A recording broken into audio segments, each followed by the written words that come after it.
Bonjour, c'est Cryptoly, j'espère que vous allez bien. Aujourd'hui, on a eu encore des nouvelles plutôt positives au niveau de la macroéconomie. Par contre, au niveau de la géopolitique, ce n'est pas le cas du tout. Et au niveau de la crypto, c'est plutôt positif. On a des bons signes toujours de cette notion d'adhésion massive et d'évolution par rapport au marché global, ce qui est très intéressant.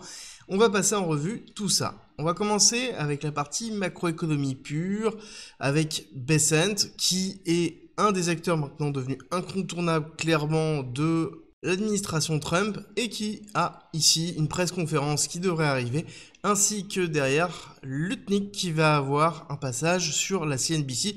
Clairement, il devrait avoir un trade deal qui va être annoncé et on peut se poser la question si ce trade deal ne serait pas lié au conflit qu'on est en train de voir en ce moment.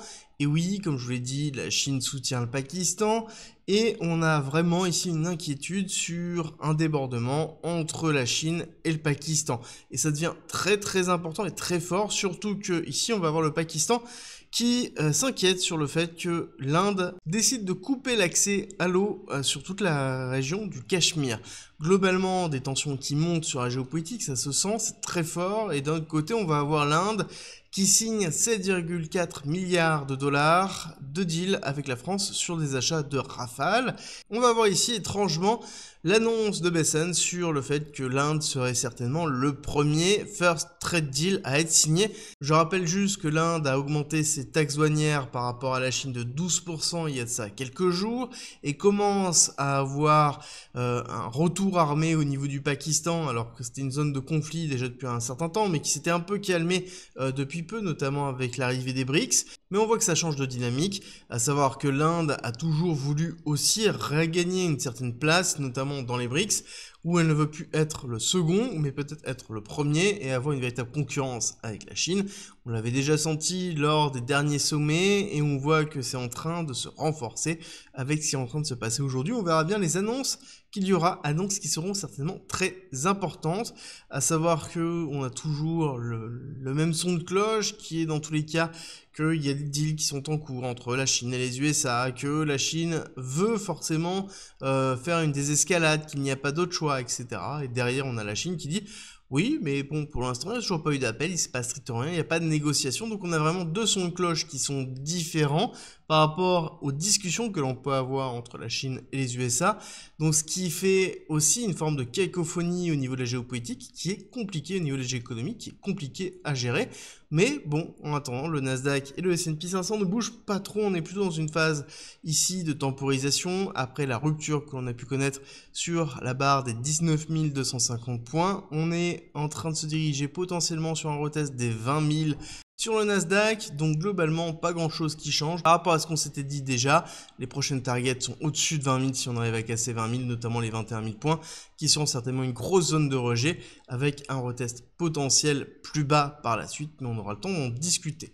Au niveau crypto, on a des bonnes nouvelles. Mastercard qui annonce le lancement d'un système mondial de paiement en stablecoin.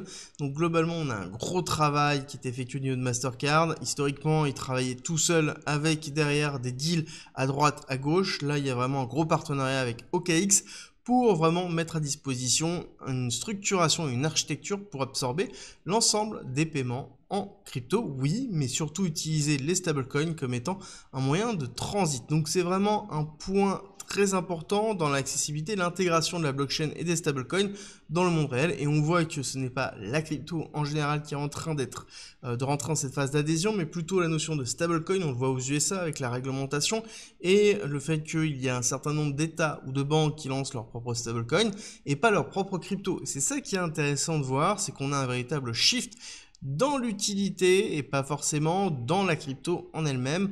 C'est à surveiller de très très près et c'est aussi peut-être une des raisons, avec tout le FUD qui se trouve autour d'Ethereum, que Vitalik et notamment l'Ethereum Foundation ont décidé de changer un petit peu leur façon de fonctionner et c'est quelque chose qui est positif. Historiquement, c'était quelque chose qui était géré de façon très disparate. Et là, on a vraiment deux directeurs qui vont être nommés et qui ont pour vocation de faire avancer rapidement Ethereum sans forcément ici détruire les valeurs cypherpunk qui sont essentielles à Ethereum.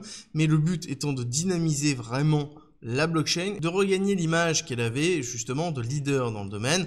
Leader, je tiens à préciser, qu'elle garde toujours dans tous les cas, notamment autour de la TradFi, donc c'est la finance traditionnelle, 16 milliards de dollars qui ont été tokenisés au niveau de la TradFi, et c'est sur Ethereum principalement, et c'est le leader là-dessus, et c'est une raison simple de dire que Ethereum, c'est la seconde blockchain, c'est celle qui a créé les smart contracts, c'est elle qui a permis de faire tout ce que l'on connaît au niveau de la DeFi, donc c'est logique qu'on ait des acteurs institutionnels et finances traditionnelles qui vont sur Ethereum avant d'aller ailleurs, et tant qu'ils ont ce momentum-là, il y a toujours quelque chose à faire au niveau d'Ether. Si jamais vous voulez que je fasse une vidéo sur Ethereum dans les jours qui arrivent, bah c'est simple, mettez ETH en commentaire. Et en fonction du nombre, si jamais il y en a plus de 75, bah à ce moment-là, je vous fais une vidéo cette semaine, voire même potentiellement demain sur Ethereum. En attendant, dans les autres nouvelles, nous avons Monero qui a éclaté en prix. Et oui, mais pas pour les bonnes raisons. A priori, il y a eu un hack d'un gros portefeuille Bitcoin et on s'est retrouvé ici sur une explosion de Monero parce que la personne a blanchi son vol, puis ensuite s'est dirigée vers Monero pour faire des envois. Ça a fait éclater le prix totalement.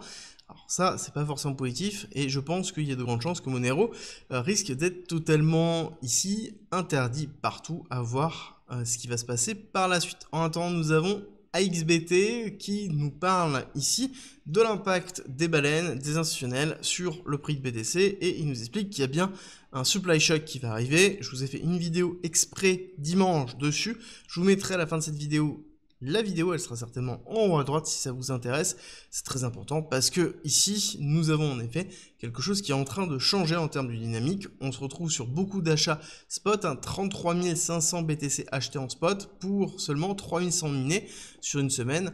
Alors, en l'occurrence, c'est une semaine, ok, mais on voit qu'on continue toujours à injecter des liquidités. Hier, c'était 591 millions de dollars qui ont été injectés sur BTC en spot directement. Au niveau de Bitcoin en lui-même, est-ce qu'on a que du spot qui rentre? Bah oui, quand même majoritairement. C'est-à-dire qu'on a somme toute assez peu d'open interest qui est en train d'arriver sur le marché, donc c'est assez peu de futurs, ce qui est plutôt positif, mais ce qui montre aussi qu'il y a une dynamique qui est en train de shifter. Il n'y a pas forcément un retour vraiment du retail, il y a beaucoup d'institutionnels qui sont de retour, qui achètent, qui font driver le prix potentiellement à la hausse et qui permettent d'avoir une surperformance de Bitcoin par rapport au Nasdaq, mais ce n'est pas encore quelque chose qui est lié vraiment à un gros momentum poussé vraiment par du retail comme on a pu le connaître dans la cycle précédent. Donc on est dans une phase plutôt qu'on a connu sur 2024, voire même sur 2022, post-SVB, pour ceux qui s'en souviennent, sur la chute de Silicon Valley Bank. Silicon Valley Bank avait chuté, on avait fait ici une grosse bougie de moins 15%, puis ensuite on était reparti en accélération, puis zoné avec une zone d'accumulation institutionnelle qui ressemble un petit peu à ce qu'on est en train de vivre ici. Le gros souci, c'est qu'on a quand même une grosse macroéconomie qui est compliquée et une géopolitique qui est compliquée, et il va falloir faire attention aux différentes nouvelles. Je vais vous expliquer ça dans quelques instants. Mais avant, je vous rappelle que vous pouvez rejoindre en commentaire en description mon groupe privé gratuit où vous allez avoir du contenu, de la formation, des articles et aussi la possibilité de déposer vos wallets, et j'analyserai, je sélectionnerai une fois par semaine un wallet que j'analyserai dans une vidéo. Ce sera dans le groupe privé gratuit et vous avez le lien en commentaire en description pour déposer votre wallet ou même tout simplement pour vous inscrire. Vous allez voir qu'il y a plein de contenu, ça va être génial. En attendant, on retourne sur BTC. BTC toujours vu CME, Chicago Mercantile Exchange.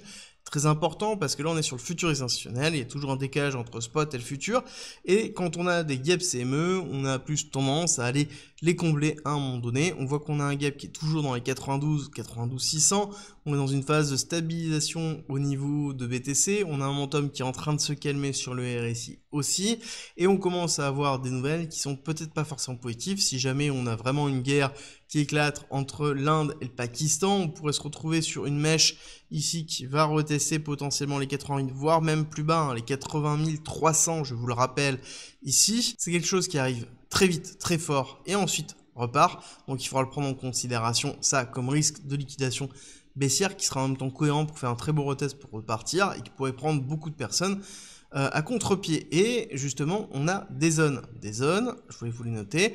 La première, c'est les zones de liquidité qu'on n'est pas allé retravailler dans les 82 500, 80 300. La buy zone, qui est pour moi une très très grosse zone à surveiller, qui est les 80 100 jusqu'à 80 300.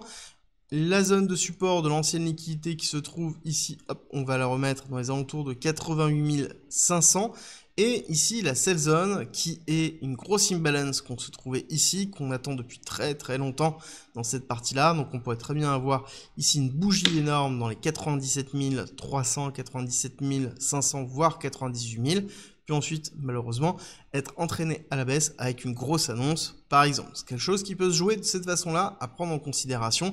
Bon, ce qui est aussi à prendre en considération, c'est qu'on est dans une zone de grinding, donc quelque chose qu'on a l'habitude de voir, hein, où on a une forme de temporisation comme ça, donc il y a plus tendance à être haussier. Généralement, quand c'est comme ça, on va avoir un retest baissier, voire même un petit peu plus bas dans les 91 000 avant de repartir, et ça c'est dans le cadre si jamais on n'a pas d'annonce, en tout cas suffisamment forte pour nous entraîner beaucoup plus bas.